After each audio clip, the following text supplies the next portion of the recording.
Hi everyone, welcome to my coloring process. As promised, I've slowed it down so that you can sort of see what I'm doing instead of it being just one big blur. And I also slowed it down to show sort of how long I take on some sections. As I've said before in my other videos, speed paints can kind of be misleading, because I know even when I watch videos, and I even make videos, and I still think that I'm very slow, even though I know all those other videos are sped up. And lately I've noticed a lot of artists here on YouTube are showing real life sort of clips because they want to show how slow they're actually going. And sometimes it even looks like they're going in slow motion, even though that's just how slow they're actually going. So I think it's really important to show those in real life, quote-unquote in real life clips, because some people get discouraged because they feel like they can't go that fast. Anyway, here is my coloring process. I use Copic sketch markers.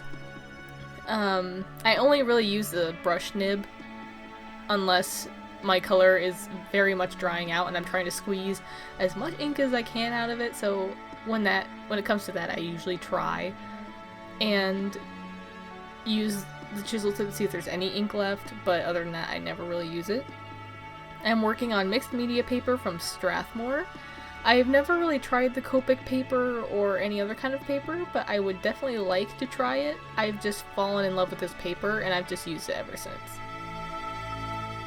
As you can see with my grass, I am using 2 to 3 colors per section or per subject of my drawing.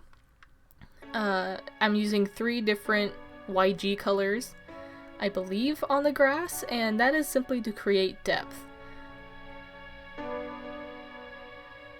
And my line art, as you saw from the previous video in this little process series, helps show where shadows are without me having to really worry about if I'm putting it in the right spot or not.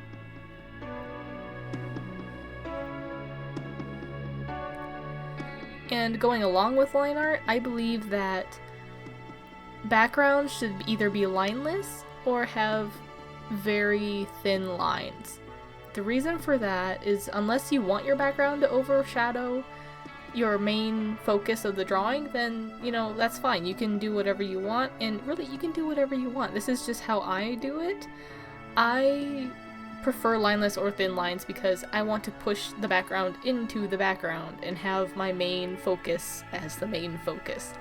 I recently just started doing lineless backgrounds because I finally got the nerve up to do it, and I love it. I think it looks a lot better and a lot more like my style, and I think I'm just truly starting to find my style with Copics now that I've had this portfolio series going on. In that portfolio class, I really feel like I've pushed my limits. Well, in a good way. Pushed my limits in a good way, in the right direction.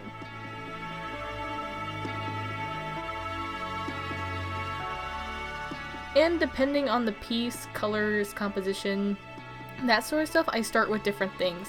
Some people say that there are certain colors you should start with. For example, some say that you should start with your darkest colors first. So that way, in case it does bleed, you can fix it with the colorless blender. And for me, it kind of just sort of depends on what the picture looks like. I usually start with the background sometimes. I don't know, like, even now I can't really figure out what I start with. With this one, I started with the caterpillar and I went to the grass. That's fine. In the back of my mind, I know I should probably start with my darkest colors, and that's usually what I go with, but sometimes my intuition just sort of takes over and I just start with whatever I feel is right, and sometimes I can't even like explain how I know. I just sort of do it. And lately I've been seeing YouTube artists start with their first color and color in all the areas that are that color and then shade all those and go on to the next color. I learned to color in small sections at a time because I like the very blended look. I like smooth blending. I don't particularly like cell shading. So for me, that's just how it works out. And with my twisty trees, that's really convenient for me because they're all just a bunch of little sections. And the sky was honestly the hardest part for me because it was the biggest area. So just, you know, everyone's different, but that's just how I color.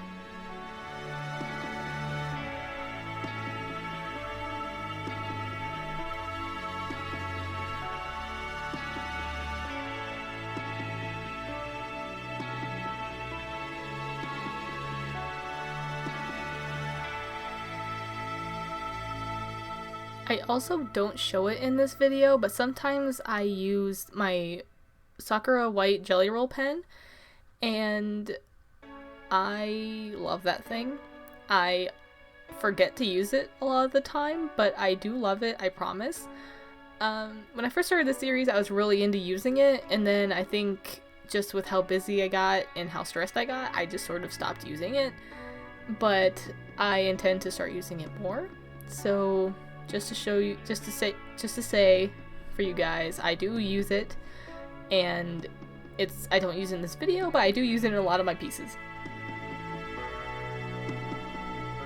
And the sky is a really good sort of example of overlapping later.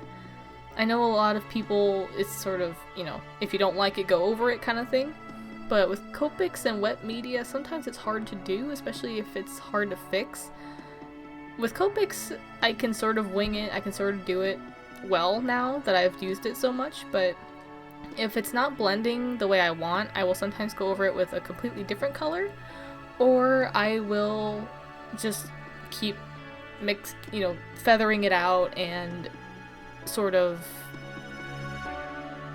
messing with it pretty much to get it the way I want, and to get it to blend the way I want.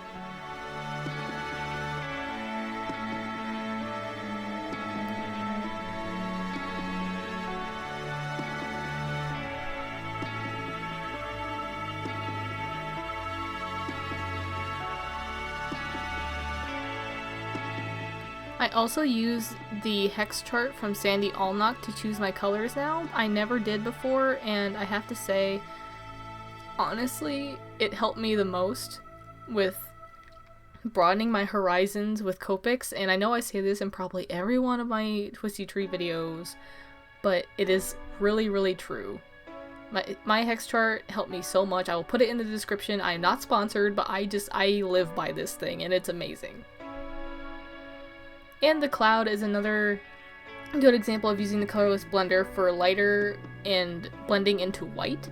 I put a very, very light color on the cloud to show depth, and I blended it out with my colorless blender to blend it into the white of the paper without having to add any extra white on top. All of these things I'm saying about coloring all go for my Copic coloring, but it doesn't really go with, you know, painting either, so hopefully this was helpful. If you want to try my process, go ahead. It's pretty self-explanatory and it's pretty easy, so if you try it, let me know. But that is all for today, and I'll see you guys next week.